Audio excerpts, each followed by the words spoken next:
လို့ရပါတယ်ကျွန်တော်ဒီမှာလက်ဆောင်ကဏ္ဍလေးတွေအခွင့်အရေးအတွက်ကဏ္ဍလေးတွေနော်နောက်ကကျွန်တော်တို့ဘိုးလူမကျော်ဆောရမယ့်ကဏ္ဍလေးတွေနော်အဲ့ဒါကျွန်တော်ဒီညအဲဆိုမနက်ပိုင်းကျတော့ live လွှင့်ရင်ကိုရီမတွေအားလုံးလည်းမအားမလက်ဖြစ်မှာဆိုလို့နော်မအားမလက်ဖြစ်မှာဆိုအဲကျွန်တော်ဒီမှာ live လေးတွေမှာအားလုံးပဲကျွန်တော်တင်ပေးစရာလေးတွေကိုရီမတွေအားလုံးပေးချင်တာလေးတွေအားလုံးပဲရွေးချယ်ပြီးတော့တင်ပေးချင်လို့ပါနော်မင်္ဂလာပါညီလေးရဲ့မင်္ဂလာပါအေးစေပဲတော့အဆင်ပြေတဲ့သူတွေမှာကြည့်လို့ရပါတယ်เนาะပြီးတော့မှ like ပြီးတော့မှလည်းဝင်ကြည့်လို့ရတယ်เนาะဒါကျွန်တော်ရဲ့အကိုဒီမတွေအားလုံးပဲเนาะကြောင့်မို့လဲကျွန်တော် like ထဲမှာကျွန်တော်နဲ့ဒါနည်းနည်းလေးเนาะ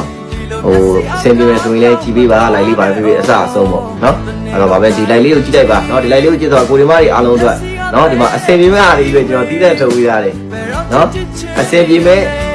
အားတွေပဲတီးတဲ့ထုတ်ပေးရတယ်ဗျာဗာပဲကျွန်တော် like ကိုကြည့်ရတဲ့သူတွေအားလုံးပဲတော့เนาะဗာပဲဖြစ်